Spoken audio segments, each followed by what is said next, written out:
अस्सलाम वालेकुम दोस्तों, 16 फ़रवरी 2024 को इकोनॉमिस्ट इंटेलिजेंस यूनिट ने एक रिपोर्ट जारी की है। डेमोक्रेसी इंडेक्स 2023 2023 में जमहूरियत कैसे रही पूरी दुनिया के अंदर, और इस रिपोर्ट में स्पेसिफिकली पाकिस्तान की बात की गई है। और ये रिपोर्ट ऐसे वक्त में सामने आई है जब रिसेंटली पाकिस्तान इलेक्शन प्रोसेस से गुजरकर नई हुकूमत की तरफ जा रहा है। इनफैक्ट नई हुकूमत बनकर पाकिस्तानियों के सामने आ चुकी है और पूरी दुनिया में इस साल बड़े बड़े इलेक्शंस होने जा रहे हैं और 2024 को सुपर इलेक्शन ईयर भी कहा जा रहा है। लेकिन अनफॉर्चुनेटली जमहूरियत पाकिस्तान में बहुत नीचे गई।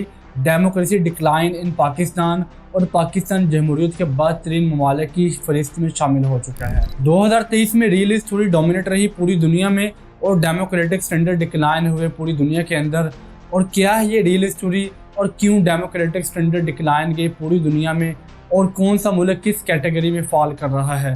पाकिस्तान, इंडिया और बांग्लादेश के ममालिक में जमहूरियत का इंडेक्स रेट क्या है और क्यों पाकिस्तान जमहूरियत के बदतरीन ममालिक में शामिल हो चुका है, यही सब कुछ जानते हैं आज की इस वीडियो में।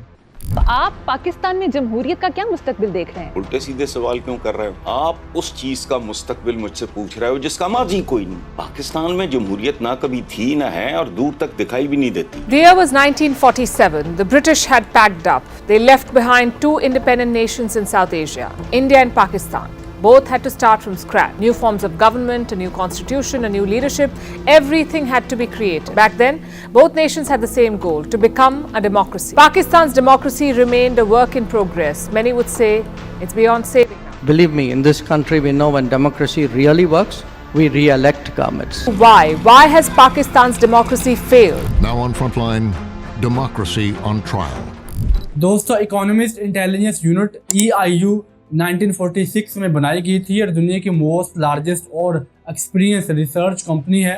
इस कंपनी की क्रेडिबिलिटी का अंदाज़ा इस बात से आप लगा सकते हैं कि दुनिया के बड़ी बड़ी कंट्रीज इस रिसर्च कंपनी की रिसर्च के बाद अपनी डिसीजन मेकिंग करती हैं। और इस ऑर्गेनाइजेशन ने 16 फ़रवरी 2024 को एक रिपोर्ट जारी की। इस रिपोर्ट के मुताबिक दुनिया की सिर्फ 8% पॉपुलेशन ही फुल डेमोक्रेसी को एंजॉय कर रही है। वो डेमोक्रेसी जो सिर्फ आवाम के लिए ही होती है और रियासतें सिर्फ आवाम के लिए बनाई जाती हैं। EIU 2006 के बाद से हर साल रिपोर्ट रिलीज करता है डेमोक्रेसी इंडेक्स के नाम से, लेकिन ये पहली बार हुआ है कि 2006 के बाद से 2023 में डेमोक्रेसी का जो इंडेक्स रेट था वो डिक्लाइन गया। डेमोक्रेसी पूरी दुनिया में नीचे आई, यानी कि 2023 में डेमोक्रेटिक स्टैंडर्ड्स नीचे गए, जो कि बहुत ज़्यादा अलार्मिंग है दोस्तों। इसका मेजर रीज़न जो सामने आता है वो नंबर 1 पे आता है स्प्रेड ऑफ वार्स, नंबर 2 पे आता है अथॉरिटीज इन क्रैकडाउन और नंबर 3 पे आता है डिक्लाइन लेवल ऑफ ट्रस्ट। लोगों का स्टेट्स और रियासतों पर ट्रस्ट उठ रहा है। ये सिर्फ पाकिस्तान में नहीं हो रहा, पूरी दुनिया में ऐसा हो रहा है। और जंगों की वजह से भी दुनिया में डेमोक्रेसी इंडेक्स रेट नीचे गया। सबसे पहले पे रशिया और यूक्रेन वार के बाद अब जो इसराइल ने गज़ा पे जंग मसलत की है, इसकी वजह से भी डेमोक्रेसी इंडेक्स रेट नीचे चला गया। और हम ये कह सकते हैं कि 2023 में रियल स्टोरी वाले लोग दुनिया पर हावी रहे और दुनिया रियल स्टोरी के गिर्द घूमती रही। अब ये रियल थ्योरी है क्या? ये कहती है कि दुनिया में अनार्की है, दुनिया में किसी भी टाइम कुछ भी हो सकता है, किसी भी टाइम पे वार स्टार्ट हो सकती है। इसलिए आपको हर टाइम हथियार बंद रहना पड़ेगा और आपके पास तलवार होनी चाहिए। किसी भी टाइम आप पर कोई भी हमला कर सकता है और आपको आगे से रिस्पॉन्स करना पड़ेगा, ये रियल स्टोरी कहती है। इसलिए रियल स्टोरी वाले लोग दुनिया पर हावी रहे और पूरी दुनिया में जंगें हो रही हैं। और 2023 जंगों का साल कहा जा सकता है। हथियार, सिक्योरिटी, स्टेट्स, एजेंसीज के रोल, टेंशन, अफरा तफरी और पूरी दुनिया में जंगों का एक बाजार गर्म रहा। हम ये कह सकते हैं कि 2023 किसी भी हवाले से दुनिया में अच्छा साल नहीं कहा जा सकता।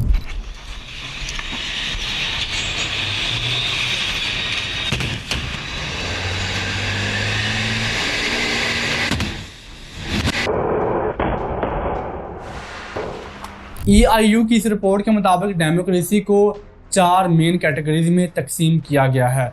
नंबर 1 पे आता है फुल डेमोक्रेसी, नंबर 2 पे आता है फ्लॉड डेमोक्रेसी, नंबर 3 पे आता है हाइब्रिड रजीम और नंबर 4 पे आता है अथॉरिटेरियन रजीम। अगर आप इस मैप को देखेंगे तो इसमें डेमोक्रेसी के 4 जो कैटेगरीज हैं इसको कलर्स में डिवाइड किया गया है। नंबर 1 पे आता है फुल डेमोक्रेसी। ये वो कंट्रीज हैं जहाँ पर फुल डेमोक्रेसी है और इस एरिया को मैप में डार्क ब्लू कलर से दिखाया जाता है। और इस एरिया में आने वाले ममालिक के नाम है, नंबर 1 पे आता है नॉर्वे, नंबर 2 पे New Zealand, Iceland, Sweden, Denmark, Greenland. ये वो कंट्रीज हैं जहाँ पे लोग फुल डेमोक्रेसी को एंजॉय कर रहे हैं। पहली कैटेगरी में ही दूसरे नंबर पे जो जमहूरियत आती है, इसको फुल डेमोक्रेसी तो हम कहते हैं, लेकिन यहाँ पे जो जमहूरियत है वो थोड़ी सी कमज़ोर है। इन एरियाज़ को लाइट ब्लू कलर से दिखाया गया है, जिसमें Australia, Canada, Europe, western Europe के कुछ कंट्रीज आते हैं। यहाँ पर है तो फुल डेमोक्रेसी, लेकिन ये ऊपर वाले कंट्रीज से थोड़ी सी कमज़ोर डेमोक्रेसी है। नंबर 2 पे आती है फ्लॉड डेमोक्रेसी। इसको हम दूसरे लेवल की जमहूरियत कह सकते हैं। इस कैटेगरी में आने वाले कंट्रीज को 6 से 7 और 7 से 8 नंबर्स दिए गए हैं। और दुनिया की सुपर पावर अमेरिका, जो पूरी दुनिया में जमहूरियत का राग अलापता है, यहाँ पर भी 2 नंबर डेमोक्रेसी है। ये भी फ्लॉड डेमोक्रेसी में फॉल करता है। दूसरे लेवल की डेमोक्रेसी में आने वाले कंट्रीज की बात की जाए तो America, Brazil, Chile, Indonesia, Malaysia, Mongolia और इंडिया के नाम आते हैं। और साउथ अफ्रीका भी फ्लॉड डेमोक्रेसी की कैटेगरी में फॉल करता है। सब कॉन्टिनेंट में इंडिया के लिए बहुत बड़ा आज़ाद है, क्योंकि दुनिया में दूसरे लेवल की जमहूरियत को एंजॉय कर रहा है। ये इंडिया के लिए बहुत बड़ा आज़ाद कहा जा सकता है सब कॉन्टिनेंट में। ये वो स्टेट्स हैं जिनको सिक्योरिटी स्टेट्स कहा जाता है। यहाँ पे मिलिट्री बहुत ज़्यादा पावरफुल है और इन कंट्रीज़ को थ्रेट भी बहुत ज़्यादा है, लेकिन फुल लिबर्टी तो नहीं है। लेकिन एक बात श्योर है कि ये जो चेंज आती है या जो भी गवर्नमेंट आती है वो वोट के ज़रिए आती है। ऐसा नहीं होता कि बंद कमरों में फैसले होते हैं।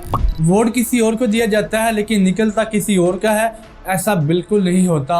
अवाम फैसला करती है कि कौन से लोग हुक्मरानी करेंगे और कौन से लोग किरदार में आएंगे। ये फैसला सिर्फ और सिर्फ वोट की ताकत से होता है, और वोट भी सही पार्टी को दिया जाता है और सही पार्टी का ही वोट सामने आता है। दोस्तों, नंबर 3 पे आता है हाइब्रिड रजीम। इस कैटेगरी में आने वाले कंट्रीज को 4 से 5 और 5 से 6 नंबर्स दिए गए हैं। हाइब्रिड रजीम में आने वाले कंट्रीज को आप मैप में पिंक कलर वाले एरिया में देख सकते हैं। मैक्सिको, साउथ अमेरिका और मिडल ईस्ट की कुछ कंट्रीज हैं जो कि इस कैटेगरीज में आते हैं। ये वो ममालिक है जहाँ जमहूरियत तो है लेकिन बहुत पुअर डेमोक्रेसी है। बस नाम की जमहूरियत है, लेकिन फैसले वहाँ के इदारे करते हैं। वोट के जरिए से 50% जो चेंज आती है, हम ये कह सकते हैं कि 50% वोट होता है और 50% जो फैसले होते हैं वो इदारे करते हैं। और ये सोचकर आपने बिल्कुल भी खुश नहीं होना कि पाकिस्तान इस कैटेगरी में आता है। दोस्तों, अनफॉर्चुनेटली पाकिस्तान हाइब्रिड रजीम की कैटेगरी से भी नीचे अथॉरिटेरियन रजीम की कैटेगरी में फॉल कर रहा है। 2022 की रिपोर्ट के मुताबिक पाकिस्तान हाइब्रिड रजीम की कैटेगरी में आ रहा था, लेकिन 2023 के बाद ये पहली बार हुआ कि पाकिस्तान में जमहूरियत नीचे गई है और पाकिस्तान अब हाइब्रिड रजीम की कैटेगरी से भी निकल चुका है। और दोस्तों, नंबर 4 पे आता है अथॉरिटेरियन रजीम। ये वो ममालिक है जहाँ पे हम ये कह सकते हैं कि जमहूरियत है ही नहीं, बस ये कंसिडर करते हैं कि जमहूरियत की लास्ट कैटेगरी है। यहाँ पर फैसले किसी और जगह से आते हैं और वोट की पावर सिर्फ 20% है। और अनफॉर्चुनेटली बड़े दुख के साथ आपको बताना पड़ रहा है कि पाकिस्तान आज अथॉरिटेरियन रजीम की कैटेगरी में आता है, जहाँ पे वोट की सिर्फ 20% वोटेज दी जाती है और 80% जो फैसले होते हैं वो किसी और जगह से आते हैं। और पाकिस्तानी अवाम को 76 सालों से जमहूरियत का एक लॉलीपॉप दिया जा रहा है। यहाँ पे वोट किसी और को दिया जाता है और निकलता किसी और का है।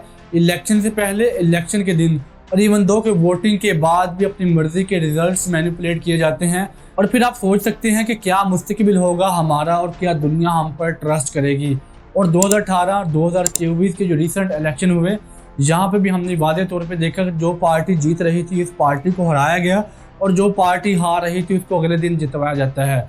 2018 के इलेक्शन में पाकिस्तान मुस्लिम लीग नवाज इलेक्शन वादे तौर पे जीत रही थी, लेकिन उस टाइम पे पाकिस्तान तहरीक-ए-इंसाफ को पाकिस्तान पर मुसल्लत किया जाता है और इस पार्टी के इमेच्योर फैसलों की वजह से पाकिस्तान की इकॉनमी तबाह हो जाती है।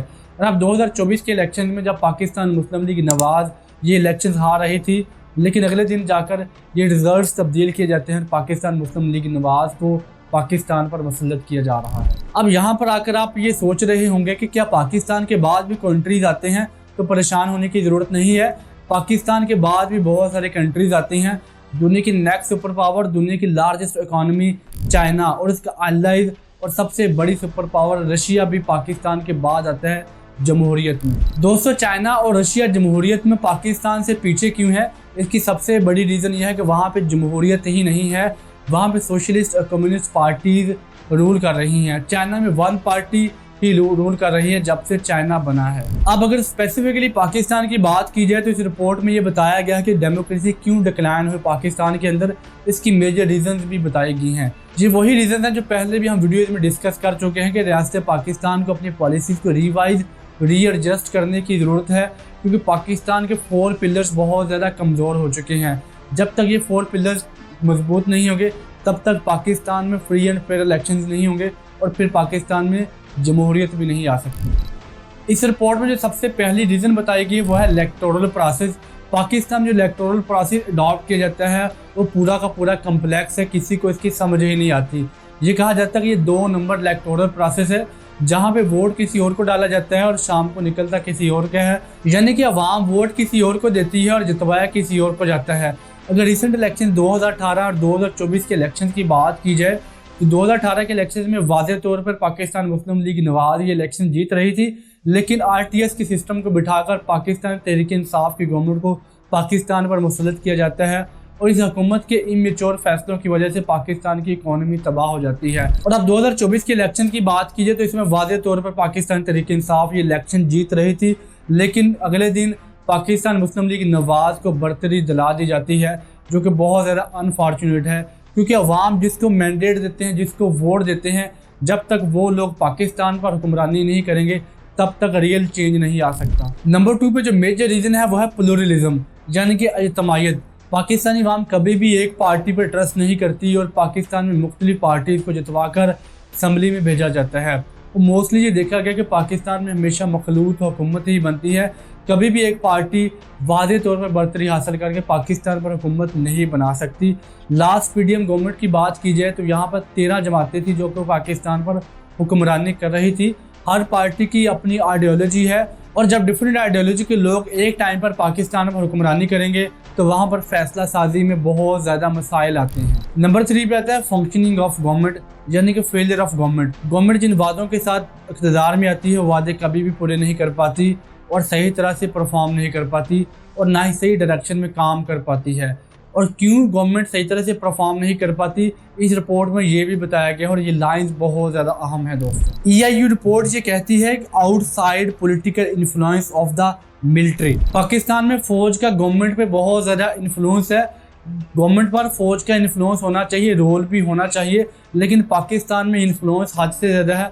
पाकिस्तान में जितने भी पॉलिसी मैटर्स होते हैं गवर्नमेंट कभी भी आज़ादाना फैसले नहीं कर पाती और हमेशा जो गवर्नमेंट मिलिट्री ड्राइव करती है और डायरेक्टली और इनडायरेक्टली हमेशा से पाकिस्तान की मिलिट्री ने पाकिस्तान पर हुक्मरानी की है और जिसकी वजह से पाकिस्तान में फ्री एंड फेयर इलेक्शन नहीं होती और मुझे तो पार्लिमानी निज़ाम में कभी नहीं कहा जा सकता कि जो गवर्नमेंट आएगी वो आज़ादाना फैसले करेगी। और दोस्तों अगर इंडिया का पाकिस्तान के साथ कंपैरिजन किया जाए तो इस रिपोर्ट में ये बताया गया कि इंडिया में बहुत ज़्यादा इम्प्रूवमेंट देखने को मिला। इंडिया फ्लॉ डेमोक्रेसी की कैटेगरी में फॉल कर रहा है और ये एक्चुअली में किसी भी सिक्योरिटी स्टेट के लिए टॉप लेवल की डेमोक्रेसी है, क्योंकि हमेशा जो चेंज आता है वोट के जरिए आता है और अवाम जिसको वोट देते हैं वही लोग हुक्मरानी करते हैं। आइडियोलॉजी कोई भी हो सकती है लेकिन वोटिंग के प्रोसेस में धांधली नहीं होती, अवाम जिसको वोट करते हैं वही लोग इंडिया पर हुक्मरानी करते हैं। और इसके साथ साथ ये भी कहा गया है कि इंडिया के प्राइम मिनिस्टर नरेंद्र मोदी एक हिंदू फाशिस्ट जमात के लीडर हैं और इस जमात की आइडियोलॉजी मुसलमानों के बहुत ज़्यादा ख़िलाफ़ है, जिसकी वजह से इंडिया में इंसानी हकूक़ की पामाली होती है, जिसकी वजह से इंडिया ह्यूमन राइट्स इंडेक्स में नीचे गया है लेकिन डेमोक्रेसी इंडेक्स इंडिया में ऊपर गया है, जो कि इंडिया की बहुत बड़ी कामयाबी कही जा सकती है। और रिपोर्ट ये भी बता रही है कि दुनिया अब चेंज हो रही है, दुनिया की पावर्स अब एशिया में आ रही हैं और एशिया में चाइना दुनिया को लीड कर रहा है और दुनिया की नेक्स्ट सुपर पावर चाइना बनने जा रही है और चाइना बहुत तेज़ी के साथ अमेरिका के मुतबादिल के तौर पर सामने आ रहा है। नेक्स्ट वीडियो तक के लिए अल्लाह हाफ़िज़।